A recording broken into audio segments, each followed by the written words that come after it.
وَإِذَا مَسَّ الْإِنسَانُ ضُرٌّ دَعَا رَبَّهُ مُنِيبًا إِلَيْهِ، اور جب انسان کو کوئی تکلیف پہنچتی ہے تو وہ اپنے رب کو پکارتا ہے بڑے رجوع کے ساتھ، بڑی لمبے ہاتھ اٹھا کے اللہ کی طرف متوجہ ہوتا ہے۔ ثُمَّ إِذَا خَوَّلَهُ نِعْمَةً مِّنْهُ، جب ہم اسے اپنی طرف سے نعمت عطا کر دیتے ہیں، نَسِيَ مَن كَانَ يَدْعُو إِلَيْهِ مِن قَبْلُ، تو وہ ایسا بھول جاتا ہے جیسا کہ اس نے کبھی ہمیں پکارا ہی نہیں تھا۔ یہی ہوتا ہے، یعنی دنیا میں لوگ اللہ کو پکارتے ہیں، اللہ تعالیٰ مصیبت پریشانی حل کر دیتا ہے، اس کے بعد وہ یا تو اور ہستیوں کی طرف اس تکلیف کو دور کرنے کو منسوخ کرنا شروع کر دیتے ہیں، یا وہ کہتے ہیں جی میری تو پلاننگ ہی بڑی چنگی سی، دیکھو نا میں اس ٹائم بڑا منو سمجھ آ گئی سی کیا ہونا ہے تو میں کر لیا سی، تو انہوں اللہ کا بندہ جنی مرضی سمجھ آ جائے۔ اللہ کے سامنے تو اتنے فیکٹرز ہیں کہ کسی بھی انسان کو کسی بھی وقت وہ آنے واحد میں ہیرو سے زیرو اور زیرو سے ہیرو کر دے، اس کے لیے کوئی مسئلہ ہے؟ یعنی انسان کی ساری پلاننگز دھری رہتی، جیسا کہ مولا علی رضی اللہ تعالیٰ عنہ علیہ السلام کا قول ہے کہ میں نے اپنے ارادوں کے ٹوٹنے سے اپنے رب کو پہچانا ہے، یعنی میں پورا ارادہ کر لیتا ہوں، سارے کے سارے سرکمسٹانسز فیوریبل ہوتے ہیں میرے لیے، ڈن، اچانک پتہ ہی نہیں چلتا کہ یہ کیا ہو گیا، ایسا ہو جاتا ہے میرے بھائیوں۔ اور یہی چیزیں بیسیکلی اللہ تعالیٰ اپنا آپ انسان کو دکھاتا ہے کہ کوئی شخص اللہ تعالیٰ سے کبھی بھی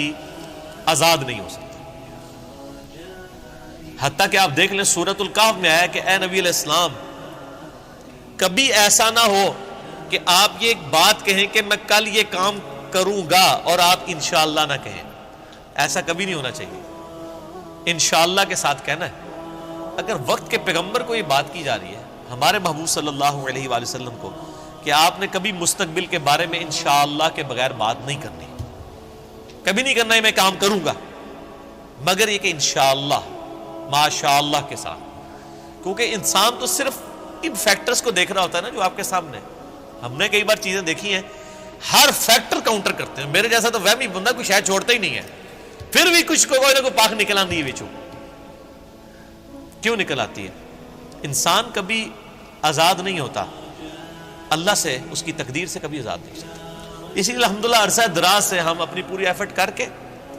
اس کے بعد اللہ پر ہی توقع رکھتے ہیں،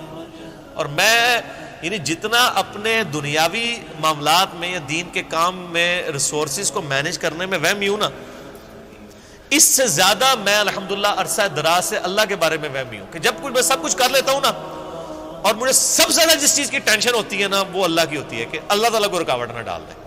اللہ کی طرف متوجہ رہتا ہوں ہر معاملے میں۔ اور اس کا میں نے پھر پازیٹیو رزلٹ دیکھا ہے کہ میرے بگڑے ہوئے کام جس میں میں نے کئی چیزیں اوور لک کی ہوئی ہوتی ہیں وہ پھر اللہ نے سنبھالی ہوتی ہیں، وہ خود بخود ریزالو ہونی شروع ہو جاتی ہیں، پتہ ہی نہیں چلتا کہ کہاں سے اللہ تعالیٰ معاملات کو سیدھا کرتا ہے۔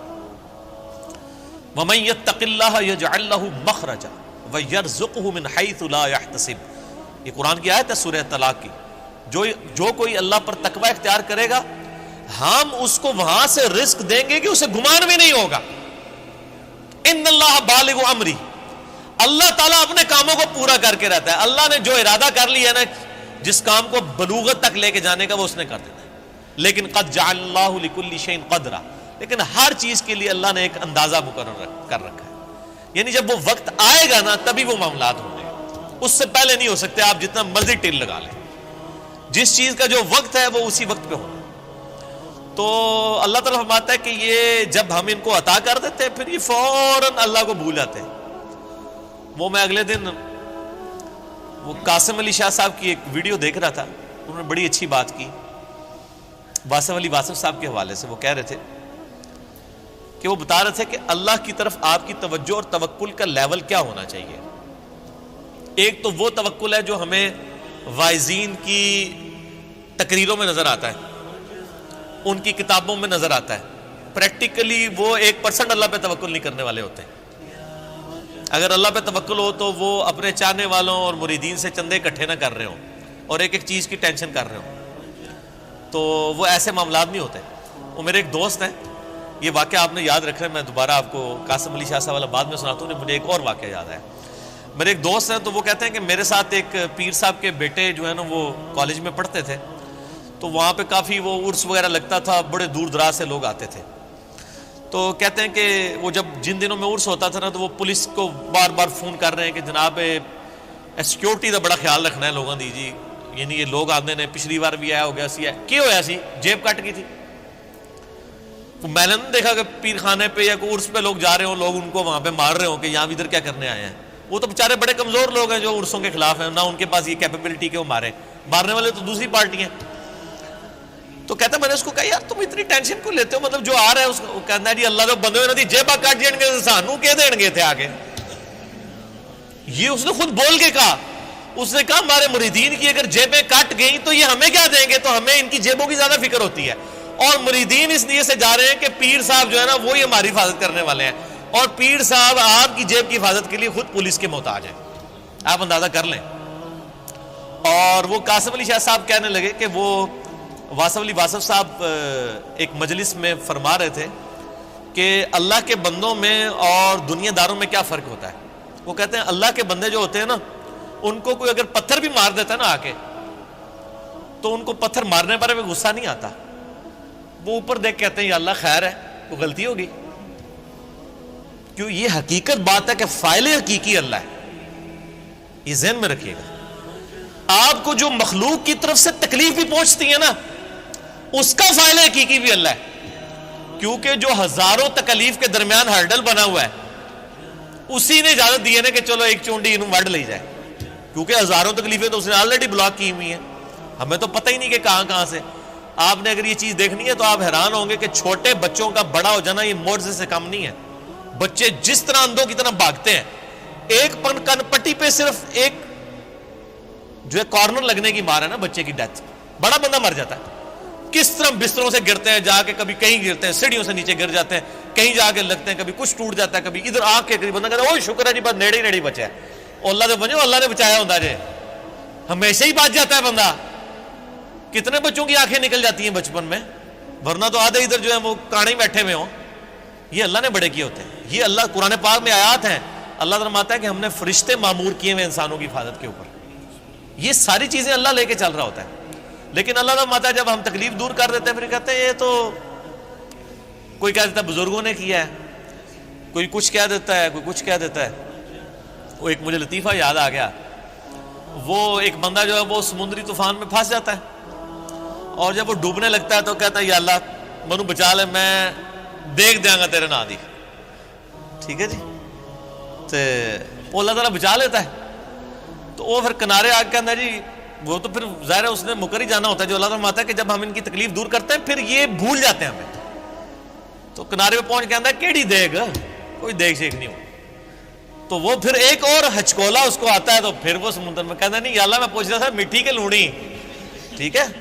کیڑی دیکھ تم مراد ہے, مطلب نہیں یہ اللہ نے تو نہیں دھوکھا دیتا جا سکتا, دنیا ہی دھوکھا دیتا جا سکتا ہے کہ میٹھی دیکھ یا نمکین. تو یہ وہی چیز ہے, اللہ تعالیٰ فرماتا ہے کہ یہ جب ہم ان کی تکلیف دور کرتے ہیں تو اس طرح بھول جاتے ہیں کہ جیسا کہ ہمیں کبھی پکارا ہی نہیں تھا. وَجَعَلَ لِلَّهِ أَنْدَادًا, اور اللہ کے مقابلے پہ اور ہستیاں کھڑی کر دیتے ہیں کہ یہ انہوں نے کیا ہے. بچہ اللہ نے دیا ہوتا ہے, کہتے ہیں نہیں وہ ان کی وجہ سے ہوا ہے. لِيُضِلَّ عَنْ سَبِيلِهِ, تاکہ بہکا دیں اللہ کی راہ سے. حقیقت بات ہے کہ یہ شیطان انسان کے دل میں یہ وسوسہ ڈالتا ہے کہ یہ فلاں کی وجہ سے ہوا ہے.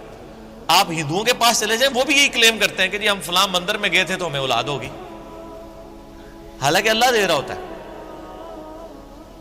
لیکن شیطان جو ہے وہ اینڈ ٹائم پہ ایسا وسوسہ ڈالتا ہے کہ انسان اور ہستیوں کی طرف اسے منسوخ کرنا شروع کر دیتا ہے. ہم نے تو کئی ایسے دیکھے ہیں جو لوگوں کو بچے دے رہے ہیں لیکن خود بے اولاد ہوتے ہیں. ان کو کہ آپ کیوں نہیں اولاد ہو رہی ہے. سورہ شورا کا آخری رکوع پڑھ لیں, اللہ فرماتا ہے اللہ جسے دیتا ہے بیٹے دیتا ہے, جسے چاہتا ہے بیٹیاں دیتا ہے, جسے چاہتا ہے دونوں دیتا ہے, اور جسے چاہتا ہے محروم رکھتا ہے.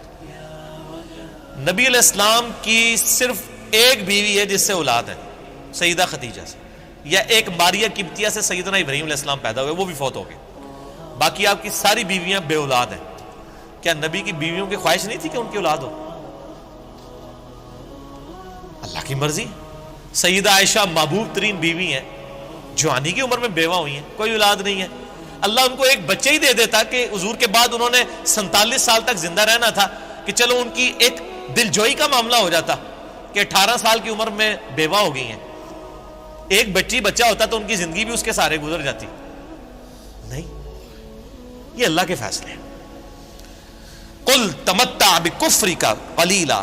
اللہ کا اس پہ غضب دیکھیں. اللہ فرماتا ہے نبی ان سے فرمائیے کہ یہ جو تم کفر کر رہے ہو نا اور یہ جو لطف اٹھا رہے ہو ہماری نعمتوں سے کہ تمہیں ہم کوئی نعمت دیتے ہیں تو تم اور ہستیوں کی طرف منسوب کرتے ہو, اٹھا لو تھوڑی دیر کے لیے دنیا کی زندگی میں, انک من اصحاب النار, پھر تو تم مرنے کے بعد دوزخیوں میں ہی شامل ہوگا انسان. یہ سنگولر کے سیغے سے نا ایز اے ڈاکٹرین یہ لفظ استعمال ہو رہا ہے کہ تو اٹھا لے جو کچھ تو نے نفع اٹھانا ہے دنیا کی زندگی میں, تو منسوب کر لے مخلوق کی طرف, پھر تو نے مر کے نا ہمارے پاس جب آنا ہے تو آگ ہی تیرا مقدر ہوگی, دنیا میں تو نے جو کچھ کرنا تھا وہ کر لیا.